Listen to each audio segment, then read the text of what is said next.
New champs. Punk's back. And Mexico got destroyed by the mighty England at the World Cup. Come on!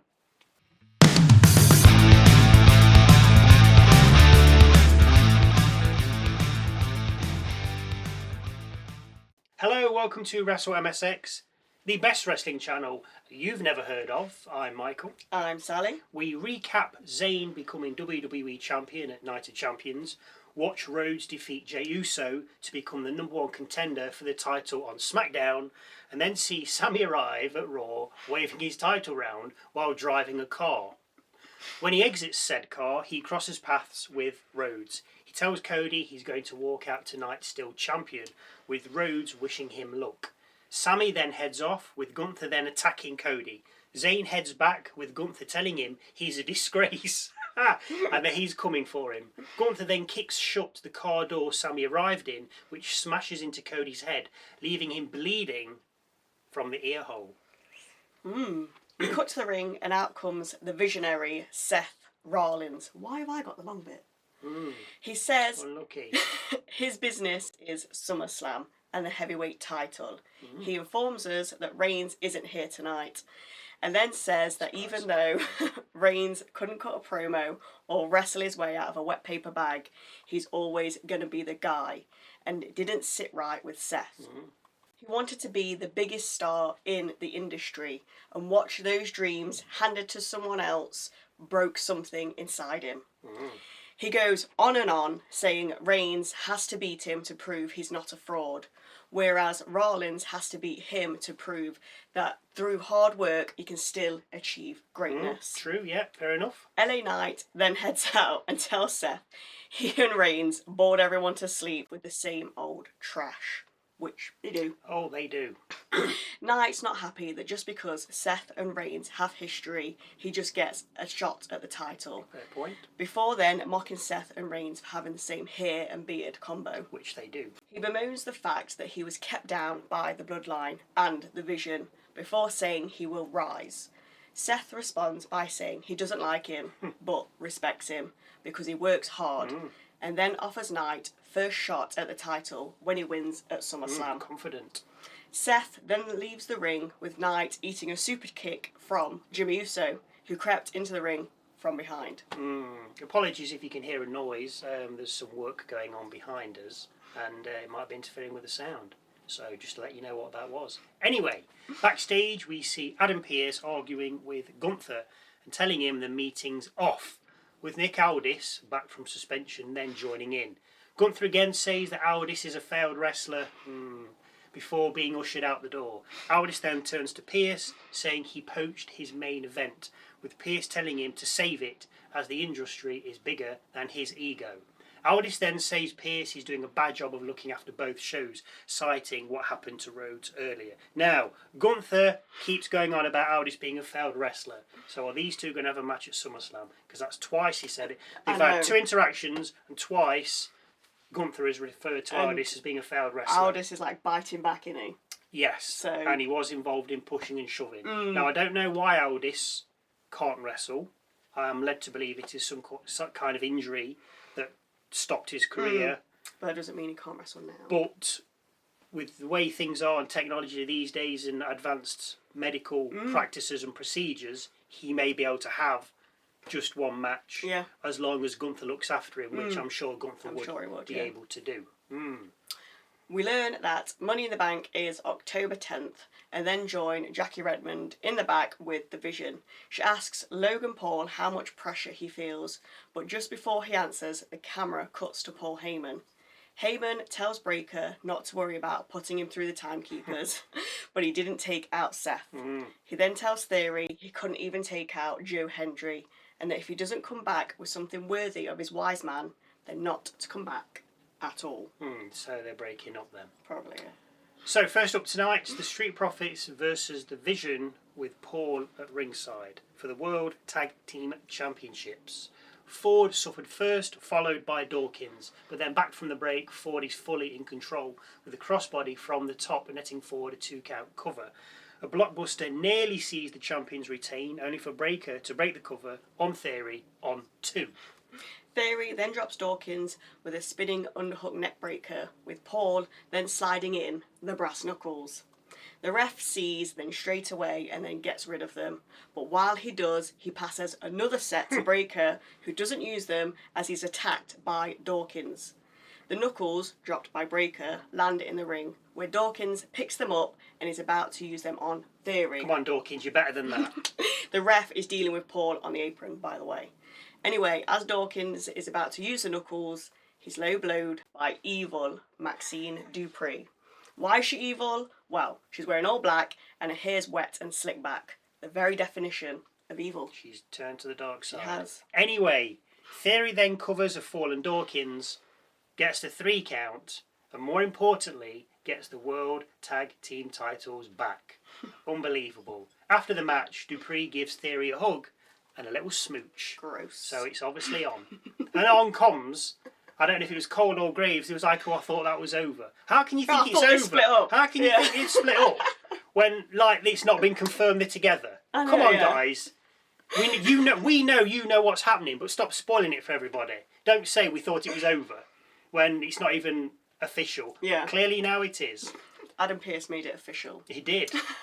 In the back, a medic tells Adam Pearce he can't sign off on Rhodes, with Pearce then telling Rhodes if he says no, then his hands are tied. We then see the Vision walking through the back when Heyman walks up to them. He tells them it's only the first step, before saying to Dupree it's good to see someone can get something accomplished around here. The stable then enter a car and drive off, with the camera then panning to Otis and Tozawa looking on as the car drives away. Does this mean Alpha Academy have split up now? No, there's still a thing. Backstage, we see Liv Morgan giving Raquel Rodriguez a pep talk before her match against Sol Ruca. See a #1 contenders gauntlet match advertised for next week for the Intercontinental title, and then cut to backstage where Jackie Redmond asks Penta his thoughts on who might take him on. He's excited but gets cut off by Ethan Page and Rusev. Yawn. They talk about how they crushed Rey Mysterio, with Dragon Lee then appearing and speaking in Spanish to them. Rusev tells him to start learning English before he crushes him too, with Chad Gable then making an appearance. Everybody's there. Gable and Rusev square up, but Page separates the pair and tells Rusev he'll go speak to Pearce about a match between the four, with Penta told he can watch on. Oh, that's nice. So, next up, Sol Ruca versus Raquel Rodriguez for the Women's Intercontinental Championship. As the match gets underway, Cole tells us that Rhodes has gone for scans that the doctor wants before he'll clear him to compete tonight. Rodriguez gets 2 early covers by just trying to hold down Ruca with her strength, with the fight then heading outside and Ruca landing a corkscrew to Raquel from the apron. Back in the ring, covers are exchanged with the Shining Wizard only netting Ruca 2. Roxanne Perez then heads out and gets on the apron, distracting the referee. It's then that Sol looks for the Soul Snatcher, but as she mounts the turnbuckle, Liv Morgan, from nowhere, grabs her foot and stops the move. Rodriguez is then able to down Ruca again, but only cover for 2. Liv looks on perplexed, with Io Sky's music then hitting. Sky comes from timekeepers and takes out both Perez and Morgan, with Rodriguez then heading over to her, but still in the ring. Naturally, she wanders too close to the corner, with Sol hitting the Soul Snatcher and then covering for the 1, 2, 3. Now, I think Sol should also use the surfboard submission on the odd occasion. I mean, she's not always going to be able to get to the corner to hit the Soul Snatcher, and it fits her character. I can't understand why. She probably has, but why not incorporate that? It's the perfect move for her. Yeah. She's got the Soul Snatcher, which is obviously incorporates her name, but then she's going for this like surfer chick type character. So why not use the surfboard as another finisher? Yeah. Because that can be done anywhere in the ring, and I've no doubt she'll be able to lock it in on anybody. Because you obviously roll on your back and it's a stretch. Just stick it in. Yeah. Because it's like Logan Paul needs pulverizer. He can only do that. You have to like to little guys who can help. He ain't doing that to Bronson Reed, for argument's sake, because he's too big. Not. Whereas the Soul Snatcher, I mean, the surfboard, she could do that to anyone. Anyway, enough about that. Next up, Paul Heyman, and he's here to talk about Oba Femi. The pain he suffered when kicked in the you-know-where will be nothing compared to what he feels when he faces Lesnar in Hell in a Cell. He adds that Oba has motivated Brock Lesnar and made the biggest mistake of his life by accepting the challenge. He also tells Oba he won't be coming out the cell as Brock will destroy him. Oba Femi then, of course, heads out. No crown, so that's been dropped already. Oba tells Heyman to talk now that he has a face to talk to, with Heyman saying that at WrestleMania, Oba proved Brock is beatable, but in Italy, Brock proved Oba is beatable, and that SummerSlam is the trilogy match. Heyman reminds us that Brock has beaten The Undertaker twice in Hell in a Cell matches, and then calls the cell the Brocktagon. We then get the same old trope from Heyman about Brock being a beast and unbeatable, blah blah blah. Femi comes back saying Heyman's just a mouth and he's scared. He's here for damage control. Are they still going? I mean, it's... Oh, damage control? Yeah. No idea. Oh, And is going to close the book on Lesnar. Oba finishes by saying you have to walk through hell before you get to heaven, and then tells Heyman to tell his client he'll see him in hell.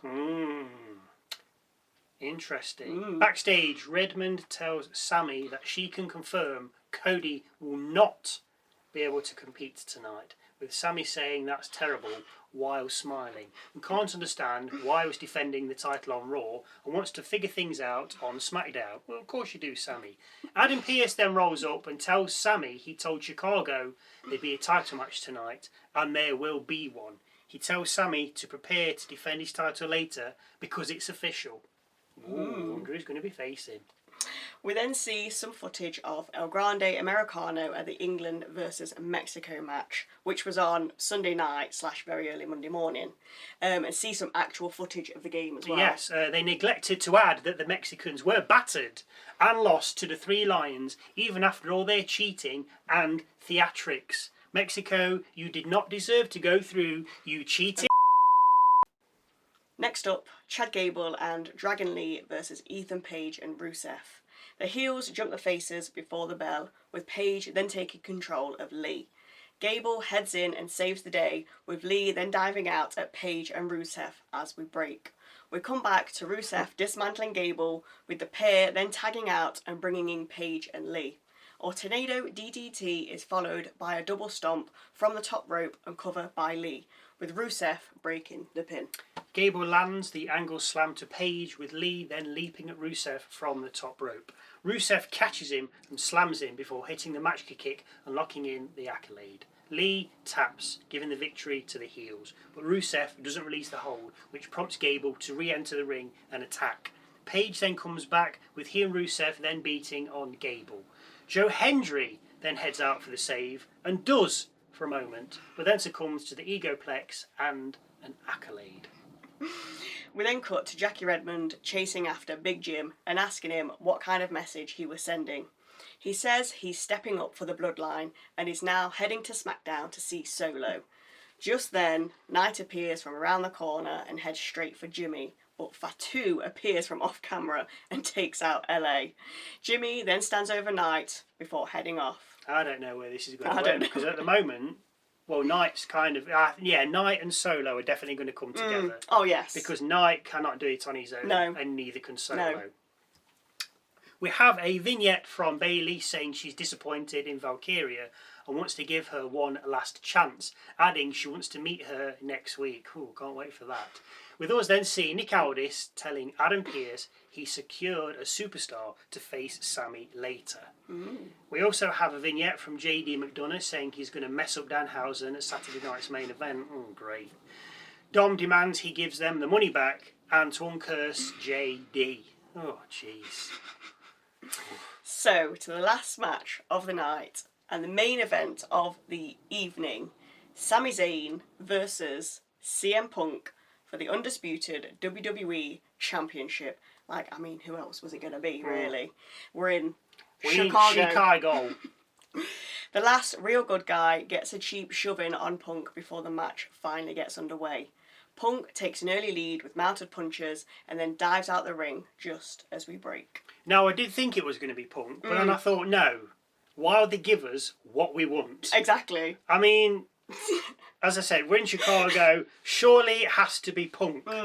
Thankfully, it was. They've got it spot on. Because I thought, I was like, oh, Gunther, but he was ushered out the door later, Exactly, yeah. or earlier. So, but yes, they got this one right. Anyway, we come back to Sami in control, dropping a double axe handle and then covering for 2. Punk fights back with clotheslines, a running knee, and swinging neckbreaker to get a 2 count. He then looks to go high, but Zayn catches up to him and brings him down with a superplex. After another break, Punk looks for a bulldog, but Zayn counters into a blue thunderbomb and covers for 2. Punk then finally lands the bulldog after a knee and then lands an elbow from the top rope. Punk covers, but only for 2. The Anaconda Vice is then locked in, but Sami escapes after an age and then manages a 2 count cover on a quick roll-up.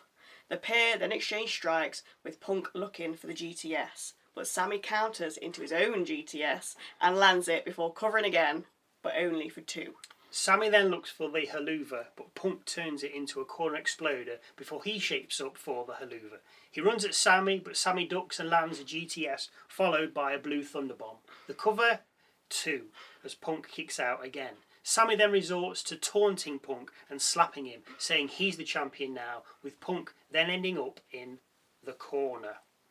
Sami looks for another haluva, but Punk avoids it and lands one himself. Punk then hits the GTS, covers Zayn, and gets the 1, 2, 3. Punk has just become the new Undisputed WWE Champion. Raw goes off the air with Punk celebrating amongst the fans. Oh, Sami is going to be livid. Oh. Yeah, so there you go. 2 title changes tonight. Yeah. Punk's back. Certainly Punk claiming the title was a bit of a surprise. I mean, you can see the tag titles changing hands again. Yes. I mean, I think that's changed hands so they can bring Dupree in. Yeah, and kind of... And then try and get Heyman back Vision, as well. Well, yeah, but then the Vision will lose the titles again, but you've got Dupree in now, so it doesn't matter. So all we need now is Dupree to get, like, the women's Intercontinental. Yeah, she can and get then that just back. start collecting titles again, which I do not have a problem No, with, because you don't get that anymore. Yeah. You don't get stables having all the titles, which, not all the time, but just for a, like, wow, this is a dominant Yes. Yeah. faction, so to speak. Anyway, so now for Michael's moment of the night. This could be a match, a line, a look, a promo, something funny, interesting, quirky, different, just something that catches my eye. Obviously, it has to wait until the end, because if I do it halfway through and something happens at the end, it's kind of a spoiler. So Michael's moment of the night is Punk coming back. I wasn't keen on the guy back in the day. You know, you hear stuff from backstage. Not that I heard it, but obviously it's second-hand information. Wasn't keen on him, but I'm now warming to him, and I'm glad he won the title, because I find Sami very bland. Punk stan. I just... Yeah, it's like Io Sky. There's nothing about them. Yeah. They're so boring. Like, the only time Sami was good was when he was in the Bloodline. Yeah. And he was just making everyone He laugh. was funny, yes. They were all trying to be serious. He was probably given free reign, like, off you go. But now, whether it's his own writings, his own words, or whether it's scripted for him, I just find him, he's so boring. Yeah. Sorry if you're a Sami fan, but...